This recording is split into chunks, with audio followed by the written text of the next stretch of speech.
Ya, jadi intinya untuk bisa menghasilkan lebih, untuk bisa punya bisnis yang lebih bagus, ternyata masalahnya bukan di bisnisnya. Ternyata masalahnya lebih pada skill-nya yang harus Anda tingkatkan. Karena di skills, kalau Anda memiliki skill-skill ini, ya Anda akan punya kemampuan, punya potensi, punya satu kompetensi di mana Anda bisa menjalankan bisnis Anda sesuai dengan tren yang ada. Jadi tren bisnis itu nomor berikutnya, tapi fokusnya the skill dulu, because the skill will give you will strengthen your mindset, your thinking, your competence supaya bisa menjalankan bisnis dengan lebih baik.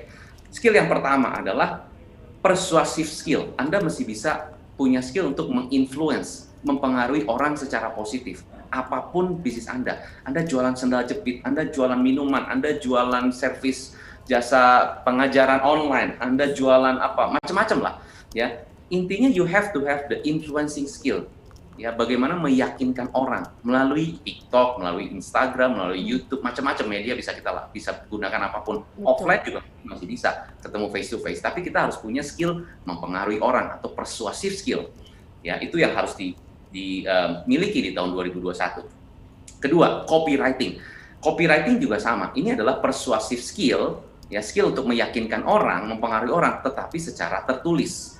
Ya, intinya Anda harus juga bisa. Karena kenapa? Karena semua orang sekarang ya kita chatting kan, kita WhatsApp, kita melakukan semuanya by chat, semuanya by text. Jadi kita harus punya skill untuk copywriting, ya, supaya mempengaruhi orang, mempersuasif orang secara teks. Ya.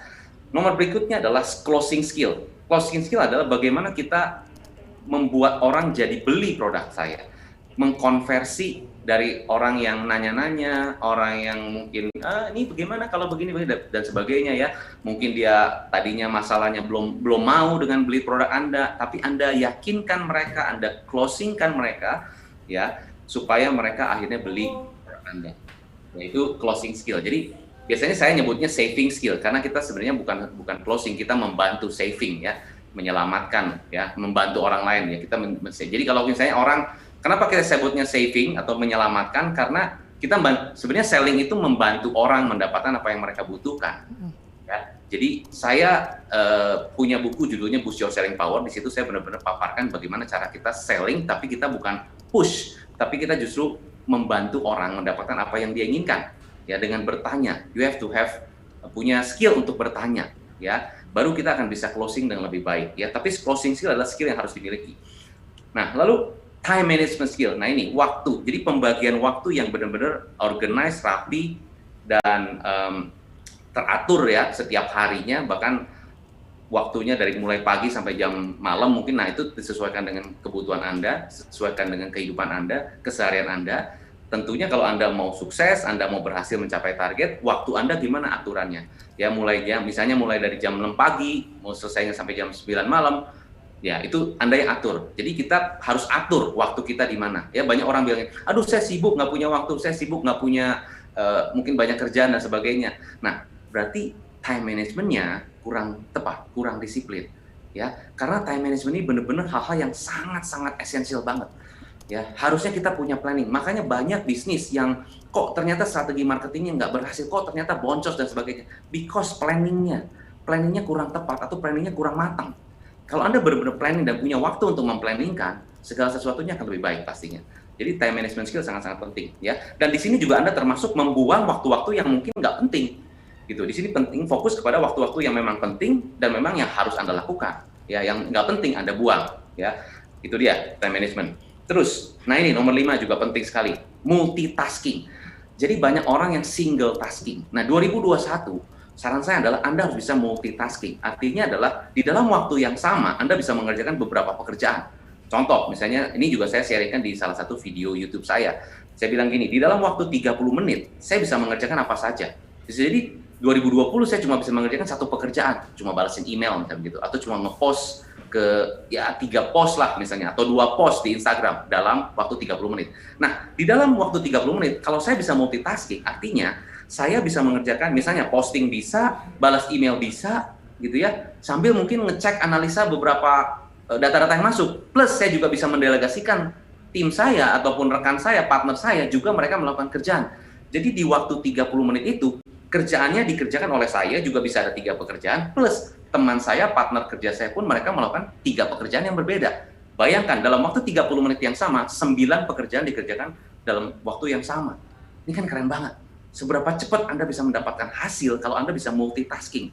Itu keren banget. Apalagi sekarang komunikasi tinggal pakai kayak online seperti ini. Anda bisa bikin koordinasi meeting, Zoom meeting seperti ini, Anda langsung koordinasi.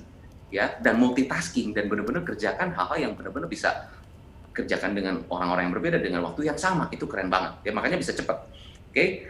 Nomor 6. Nah, ini nomor 6 sangat penting sekali. Very very important, you have to have leadership dan communication yang sangat efektif, ya. Artinya gimana? Karena kita otomatis kalau kita punya bisnis pasti kita harus berkoordinasi dengan orang banyak, dengan karyawan, dengan partner, atau kita mungkin dengan supplier, dengan vendor, apapun itu kita harus bisa komunikasi dengan efektif. Jangan sampai apa yang kita komunikasikan itu mereka nggak jelas. Ya, komunikasi macam-macam, ada tipenya secara verbal, ngobrol gitu ya, atau secara telepon, atau bisa secara teks, atau secara face to face ketemu. Tapi intinya yang efektif. Efektif adalah si orang yang mendapatkan komunikasi itu, yang menerima komunikasi kita, menerima instruksi kita tuh mereka jelas harus dilakukan apa saja. Nah, instruksinya jelas, kalau kita punya tim itu mereka SOP-nya jelas, apa yang harus dilakukan jelas, segala macam itu semua efektif, ya, dan sesuai dengan deadline. Nah, leadership itu bagaimana cara kita merespons terhadap keadaan, terhadap situasi, terhadap apapun masalah yang ada di kantor, di perusahaan, itu leadership kita gimana? Ya, bagaimana kita memotivate orang, bagaimana kita mensupport orang, bagaimana kita macam-macam lah. Leadership itu kan banyak banget kalau kita bahas leadership, ya. Tapi the way you response to people, bisa jadi people, bisa jadi keadaan, bisa jadi masalah, apapun itu is leadership lah, ya. Seperti bagaimana respon kita menyingkapi tahun 2021, itu leadership kita seperti apa, ya, apa yang kita akan lakukan, termasuk pertanyaan-pertanyaan ke dalam diri sendiri, itu leadership, ya. Nomor 7, people skill dan collaboration. Nah, jadi collaboration ini sangat-sangat yang harus kita pikirkan, karena zaman sekarang kita bagusnya kita bisa leverage, ya, artinya kita bisa saling berkolaborasi. Bisa jadi mungkin dengan bisnis yang serupa, yang tidak kompetitor dengan kita, tidak kompetitif dengan kita, tetapi bisa punya target market yang sama, misalnya gitu, ya. Misalnya contoh, saya bisnis coach, saya berkolaborasi dengan dokter gigi, ya, wah nggak ada hubungannya, ya, tapi ternyata orang yang datang ke dokter gigi sama yang datang ke saya itu orang-orang sama, pengusaha-pengusaha juga, nah itu bisa kolaborasi. Nah, kayak gitu-gitu. Jadi kita bisa berkolaborasi dengan orang-orang ataupun pebisnis-pebisnis lain yang mungkin tidak dengan bisnis yang sama, tapi memiliki target konsumen yang sama, ya. Dan kolaborasi bukan hanya dengan itu, bisa dengan media, macam-macam, ya. Jadi kolaborasi skill itu penting sekali, dan Anda bisa create sesuatu yang bisa menjadikan satu kolaborasi, ya. People skill, bisa baca orang, itu penting, ya, karena setiap orang punya karakter yang berbeda, dan Anda harus bisa bacanya, dan karena kita semua harus bisa ngerti, ya, karena semua pun bisnis apapun kita dealing dengan people. Oke.